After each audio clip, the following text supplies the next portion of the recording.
मैं हूं सोमेश शुक्ला। स्वराज एंटरटेनमेंट में आपका बहुत बहुत स्वागत है। आज हमारे साथ में हैं बॉलीवुड एक्टर अविनाश तिवारी। आप इनको मजनू भी कह सकते हैं। चलिए हम आपको उनसे मिलवाते हैं। सर बहुत बहुत धन्यवाद हमसे जुड़ने के लिए। Thank you so much, thank you so much. Avinash, पहले ये बताओ, आपको हम ऐसे अविनाश कहें या ऐसे मजनू कहें, क्योंकि आपने मजनू बन के लोगों के दिल में भर जगह बनाई, तो इसके बारे में आप क्या बोलना चाहते हैं? आई थिंक ये मेरा सौभाग्य है। I am just fortunate that मुझे एक ऐसा पार्ट करने का मौका मिला जो लोगों को इतना पसंद आया है। मेरा अक्सर ये मानना है कि लोग एक्टर को पसंद नहीं करते, उसके किरदार को पसंद करते हैं। और अगर एक्टर ऐसे किरदार करे जो लोगों को बहुत पसंद आते हैं तो एक्टर पसंद आने लगते हैं। मेरी उम्मीद है जैसे कैस मजनू लोगों को पसंद आया, मैं और भी ऐसे किरदार करूं जो लोगों तक पहुंचे और फिर जो उनसे प्यार मिले। और क्या ही चाहिए किसी आर्टिस्ट को।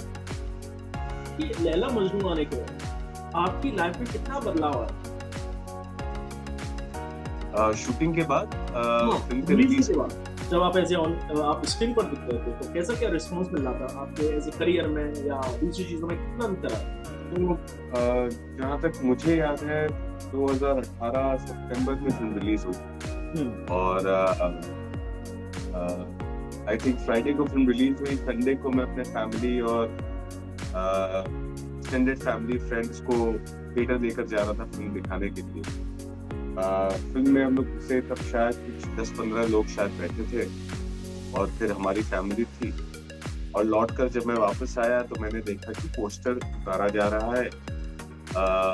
3 साल लगे थे मुझे इस फिल्म को बनाने में। 3 साल मैंने अपनी जितनी क्षमता है, मेरी जितनी बुद्धि है, जितनी क्षमता है, वो सब लगा दी थी। और तीसरे दिन ही जब पोस्टर उतर रहा था तो it is not a sight that I wanted to see. मेरे लिए तो थोड़ा दर्दनाक था, दुखदाई था। लेकिन इम्तियाज सर ने एक बात मुझसे कही थी जो आज मुझे सच होते हुए दिखती है। उन्होंने कहा था कि a film is for life and if it's of any good it will keep finding it's audience. और मुझे लगता है लैला मजनू के साथ यही हो रहा है। ये फिल्म हर दिन नए ऑडियंस बनाती है और it's still giving back to all the people who are associated with the film. तो चाहे मैं हूँ, चाहे तृप्ति हो, चाहे साजिद अली हो जिन्होंने इनका निर्देशन किया है, और चाहे जो म्यूजिक है फिल्म की, जो कि सबसे बड़ी ताकत रही है फिल्म की। हम सारे लोगों को आज तक ये फिल्म रिटर्न कर रही है because everyone who watches it for the first time falls in love and wants to share it with someone else. तो मुझे लगता है कि ये इकलौती फिल्म है मेरी जिंदगी में जिसने सिर्फ वर्ड ऑफ माउथ से लोगों तक पहुंची है और आज तक पहुंच रही है। और मुझे उम्मीद है कि मेरे करियर के अंत तक पहुंचती रहेगी। आप कहीं पब्लिक प्लेस में आप सपोज जाते थे प्लेस के बाद या दूसरी जगह पर जाते थे, ऐसा होता था कि मतलब आपको मजनू मजनू कहकर ऐसे कुछ कॉम्प्लीमेंट आपको मिले? मतलब हाँ, ये शुरू में मुझे बड़ा ये लगता था कि यार मजनू मजनू लोग बुला रहे हैं कि मजनू नाम का एसोसिएशन बहुत रिस्पेक्टफुली तो नहीं होता जा रहे मजनू। तो मुझे थोड़ी इस बात की चिंता थी शुरू में। बट मुझे इतनी समझ ये भी है कि ये जो कहा जा रहा है, जो बुलाया जाता है, वो इतने प्यार से आता है और कहाँ से आ रहा है। खासकर फिल्म में मजनू को जिस तरह से प्रस्तुत किया गया है वो लोगों के लिए सिर्फ मजनू नहीं है, वो लोगों के लिए मजनू। और मुझे जब उस प्यार से बुलाते हैं तो अच्छा तो लगता ही है। बट मैं चाहूंगा कि मैंने और भी कुछ किरदार किए हैं, अब लोग मुझे और भी किरदारों से जाने। लेकिन प्यार मिलता है तो किसी तकलीफ नहीं है। तो I am very happy I get a lot of love for Qais Majnu and I hope it keeps going on. I think film की कास्टिंग 2016 में शुरू हुई थी, इतना मुझे याद है। और ये एक तरीके से ओपन ऑडिशन हुए थे जो कि मुकेश छाबड़ा फिल्म ने लिए थे। तो आपको ये मजनू मिला कैसे? मतलब आपको क्या क्या स्टेजेस आपको क्रॉस करना पड़ा मजनू करने के लिए? मेरे लिए एक्चुअली थोड़ी लंबी कहानी रही है। 2015 दिसंबर में मेरी मुलाकात हुई थी मेरे डायरेक्टर साजिद अली से। उन्होंने मेरे कुछ टेस्ट किए और फिर जनवरी में उन्होंने मेरे कुछ टेस्ट लिए, फिर फरवरी में उन्होंने मेरे कुछ टेस्ट लिए। और उसके बाद मुझसे कहा गया कि तुम मुझे पसंद हो लेकिन हम और लोगों को देखना चाहते हैं। और साथ साथ ये भी कहा गया कि कुछ और मत करना, क्योंकि अगर कुछ और करोगे तो शायद जो इम्प्रेशन है तुम्हारा अभी वो शायद इस लायक नहीं बैठे।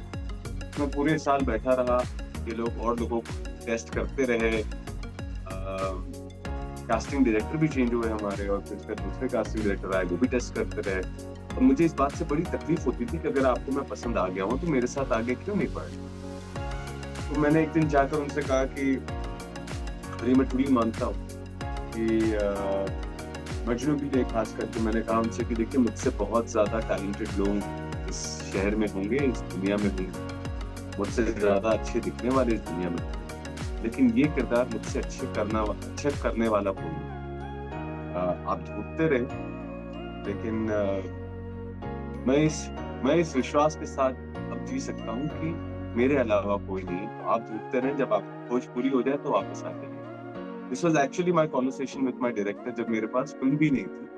मैंने 5 महीने इंतजार किया और मुझे पता नहीं कहाँ से ये यकीन था इस बात।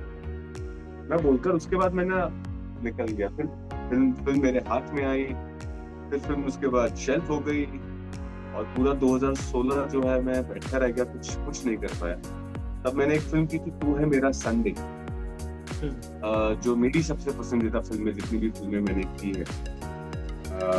वो फिल्म गई थी BFI लंदन फिल्म फेस्टिवल, वहाँ पे काफी उसे माना गया और काफी प्यार मिला उस फिल्म को। उस फिल्म में जो वैलिडेशन मिली उसने मुझे वापस से ऊर्जा दी, क्योंकि मैं थोड़ा सा निराश हो चुका था 1 साल 1.5 साल एक फिल्म को देने के बाद, और उसके बाद तो टेक ऑफ भी नहीं होती है वो फिल्म, तो थोड़ी सी निराशा मेरे अंदर आ गई थी। थैंकफुली तू है मेरे संडे ने वापस से ऊर्जा दी। मैंने फिर से काम करना शुरू किया कहीं पे। जैसे ही काम करना शुरू किया, लैला मजनू फिर से मेरी जिंदगी में आई। उन्होंने कहा कि फिल्म वापस से शुरू करते हैं, और 2017 में फिर हमने फिल्म की शूटिंग शुरू की और 2018 सितंबर में फिल्म रिलीज हुई। तो मेरे लिए करीबन 3 साल का ये था जो मैं सिर्फ लैला मजनू के साथ या उसके आस में या उसके इंतजार में ये मैं बैठा था। और 3 साल बाद जब फिल्म आई तो तीसरे दिन फिल्म सिनेमा हॉल से उतर गई। मेरे लिए तो लैला मजनू की यही कहानी है। इसके बाद जो हो रहा है ये सिर्फ ऑन द गो मिलते जा रहा है। ऊपर वाला शायद दया भाव बनाए रखता है मेरे लिए, तो मुझे प्यार भेजता जा रहा है। फिल्म की शूट आई थिंक कश्मीर में हुआ था। की शूट हुई है श्रीनगर, पहलगाम, सोनमर्ग, वादपत्री, कश्मीर में ये सारी शूट। और शूट के टाइम ऐसा कुछ प्रॉब्लम मेरा फेस नहीं करना पड़ा, मतलब ये जितना एक तरीके से, हालांकि हिंदी मीडिया में बोलेंगे नहीं कि बहुत ही एक तरीके से डरा के रखते हैं कि वहाँ ये है, वहाँ ये है, वो है, तो क्लास ये हमारे देश में सबसे बड़ी ट्रेजेडी हमारे देश की, कि हमारे देश में किसी को कुछ नहीं पता होता, सिर्फ परसेप्शन पे हम लोग पूरी जिंदगी काट देते हैं। और ये सच्चाई है, चाहे वो एक्टर्स को लेकर परसेप्शन हो, चाहे वो जगह को लेकर परसेप्शन हो, चाहे वो पॉलिटिशियंस को लेकर परसेप्शन हो, सिर्फ परसेप्शन पे जीते हैं। सच्चाई कश्मीर की बहुत अलग है। मैं अगर ये बात बताऊं कि मतलब मुझे जितना प्यार वहां मिला, जिस तरह से मैं लोगों से बात करता था और जिस तरह से अपनापन महसूस होता था, वो मैं दूसरी जगहों के लिए नहीं कह सकता। अब चाहे लोग इसे सही समझें या गलत, लेकिन मेरे लिए जो एक्सपीरियंस वहां पर था, वैसा एक्सपीरियंस लोगों के साथ मुझे कहीं और नहीं।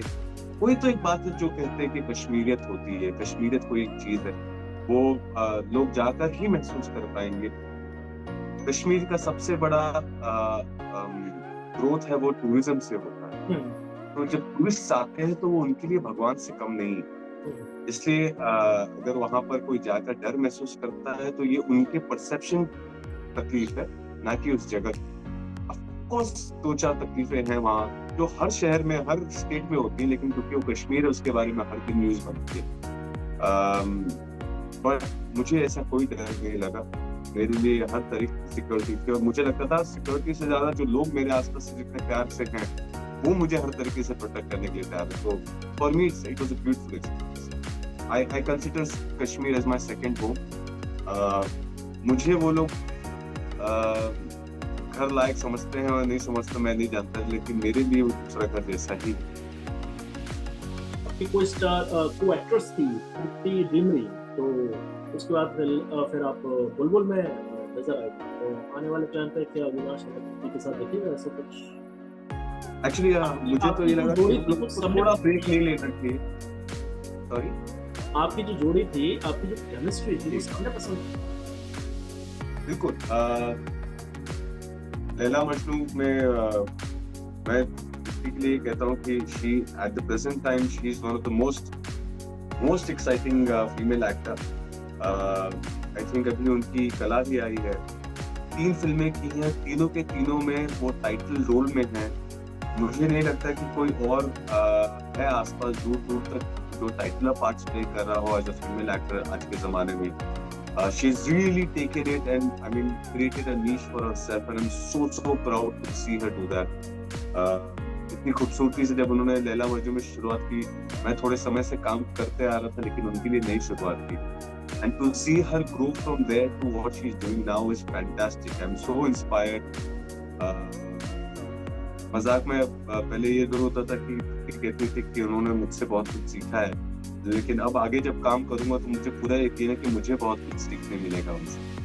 तो आई होप हम सही समय पर सही स्क्रिप्ट के साथ वापस लौटे, बट फिलहाल मुझे लगता है कि हमें कुछ और काम भी करने चाहिए, अपने अलग फैसेट्स एक्सप्लोर करने चाहिए और होपफुली कोई अच्छी फिल्म आए, सब कुछ साथ बैठे तो हम एक अच्छी फिल्म साथ में वापस करें। फिर आपसे एक आखिरी सवाल है, आप अभी लेटेस्ट वेब सीरीज खाकी में नजर आए थे। आपके साथ इतने सीनियर एक्टर थे, आशुतोष राणा की बात करना चाह रहे हैं, अभिमन्यु हुसैन की बात करें। कभी-कभी ऐसा होता है कि सीनियर एक्टरों के साथ एक्ट करके हम थोड़ा सा हिचकिचा जाते हैं, हेजिटेशन उनको होने लगता है, अरे तो जो एक तरीके से हम जब किसी सीनियर को देखते हैं तो एक्टिंग टाइप की भूल जाते हैं, ऐसा कुछ हुआ आपके साथ? मेरे लिए एक्चुअली ये क्योंकि मैं काफी लंबे समय से एक्टिंग कर रहा हूँ। 2013-14 में मैंने एक शो किया था युद्ध, मिस्टर अमिताभ बच्चन के साथ। उसे डायरेक्ट किया था अनुराग कश्यप। उस वक्त मुझे याद है पहली बार हल्की सी घबराहट, एक सभी के हमारे देश के नवे दुनिया के one of the biggest stars in the world mister Amitabh Bachchan के साथ काम कर रहा हूँ और वो भी उसमें भी I think I played an antagonist. वो प्रोटैगनिस्ट है, मैं एंटागनिस्ट था और सामने आई थिंक जब मैंने वो मंजिल पार कर ली उसके बाद से ये चीज खत्म हो गई मेरी प्रोफेशन से। मुझे अब घबराहट नहीं होती क्योंकि अब जो सबसे बड़े थे उनके साथ काम कर लिया तो अब लेकिन ये जरूर है जब बड़े होते हैं तो आदमी मेरे कान ज्यादा खुले होते हैं, मैं ज्यादा ऑब्जर्वेंट होता हूँ क्योंकि बहुत सारी चीजें हैं जो बहुत कह कर नहीं बहुत बारीकी की होती हैं, जो आप जैसे जैसे अपने काम में ग्रो करते हैं आपको ऊपर की चीजों से ज्यादा डिटेलिंग में मजा आने लगती है और वो आपको अपने सीनियर्स के साथ देखने का मौका मिलता है। तो मेरे हाव भाव खुल जाते हैं जब मैं सीनियर्स के साथ काम करता हूँ, ज्यादा अटेंटिव रहता हूँ। हैविंग सेड दैट मैं खाकी में बहुत सीनियर्स के साथ नहीं काम कर पाया।